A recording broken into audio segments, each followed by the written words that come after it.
बिस्मिल्लाहिर्रहमानिर्रहीम। आज हमारे पास टॉपिक है इंट्रोडक्शन टू बायोलॉजी। तो सबसे पहले हम डिफाइन करेंगे बायोलॉजी। बायोलॉजी दो वर्ड से मिलकर बना होता है। Bio mean life, logy mean लोगस, लोगस mean study, it's mean study of life.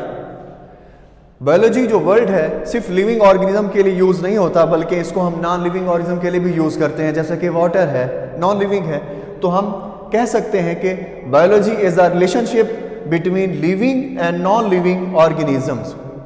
उसके बाद हम बात करते हैं डिवीजन्स की। बायोलॉजी की बात करें तो इसकी तीन मेन डिवीजन्स होती हैं। सबसे पहले जोलॉजी आ जाता है। जोलॉजी जू से निकला होता है लव वर्ड, जिसका मतलब होता है animal, it's mean study of animals. उसके बाद सेकेंड हमारे पास डिवीजन है बॉटनी की, इट्स मीन इसको जब डिफाइन करेंगे स्टडी ऑफ प्लांट्स। नेक्स्ट हमारे पास है जी माइक्रोबायोलॉजी, ये थर्ड डिवीजन है बायोलॉजी की, स्टडी ऑफ स्मॉल इंसेक्ट। उसके बाद ब्रांचेस की बात करते हैं। सबसे पहले आती है अनाटॉमी। अनाटॉमी वर्ड एना से निकला है, ana mean up and tomy tom से निकला है, इसका मतलब कटिंग और डाइसेक्ट। इसका मतलब हम जब किसी लिविंग ऑर्गेनिज्म को डाइसेक्ट करते हैं, उसकी स्टडी करने को हम उसको नाम देते हैं अनाटॉमी का। उसके बाद आ जाते हैं मॉर्फोलॉजी। मॉर्फो मीन शेप या फिर स्ट्रक्चर। जब हम किसी लिविंग ऑर्गेनिज्म की शेप को या फिर स्ट्रक्चर को स्टडी करते हैं, उसको हम नाम देते हैं मॉर्फोलॉजी का। मॉर्फोलॉजी के मजीद दो टाइप्स आ जाती हैं, एक है इंटरनल, दूसरा एक्सटर्नल। जब हम लिविंग ऑर्गेनिज्म की इंटरनल स्टडी करेंगे तो उसको हम नाम देते हैं इंटरनल मॉर्फोलॉजी। जब हम किसी लिविंग ऑर्गेनिज्म की एक्सटर्नल स्टडी करेंगे उसको हम नाम देते हैं एक्सटर्नल मॉर्फोलॉजी।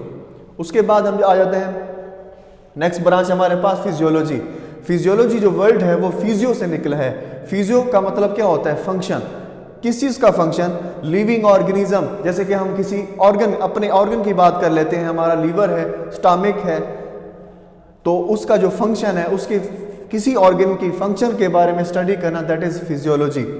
उसके बाद जेनेटिक्स आ जाता है। जेनेटिक्स जो वर्ड है वो जीन से मिलकर बना होता है। जीन क्या है? एक बेसिक यूनिट है इनहेरिटेंस का। इट्स मीन जो करैक्टर ट्रांसफर होते हैं पेरेंट से ऑस्प्रिंग में, वो टेक पार्ट करता है जीन्स, इसको कहते हैं जेनेटिक्स।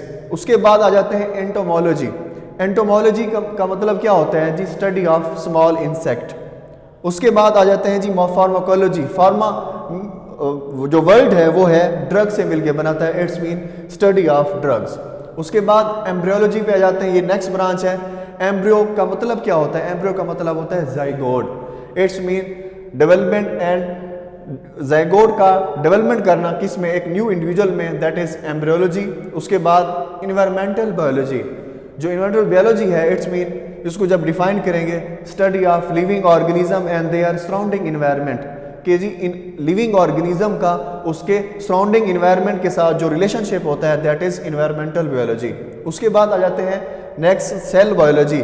सेल किसे कहते हैं? सबसे पहले cell is a structure and functional unit of life. तो सेल का जो स्ट्रक्चर है और उसका फंक्शन है, उसको स्टडी करना, दैट इज सेल बायोलॉजी। उसके बाद हम जाते हैं पैरासाइटोलॉजी।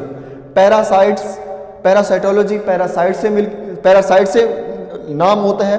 पैरासाइट किसे कहते हैं? और those organism which take shelter and get food from their host, it's mean return harm them. और ये क्या करते हैं? डिजीज काज करते हैं अपने होस्ट में।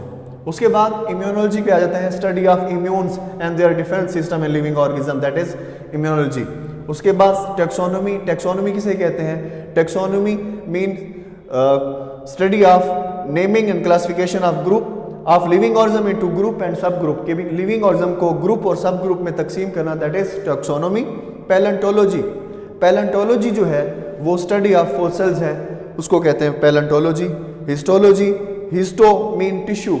हम जब स्टडी करते हैं किसी टिश्यू की, लिविंग ऑर्गेनिज्म के किसी भी टिश्यू की, प्लांट्स हैं या एनिमल हैं, दैट इज कॉल्ड हिस्टोलॉजी। उसके बाद सोशल बायोलॉजी। सोशल बायोलॉजी के अंदर क्या होता है? हम स्टडी करते हैं किसी भी लिविंग ऑर्गेनिज्म का, उसका सोशल बिहेवियर के बारे में, दैट इज सोशल बायोलॉजी।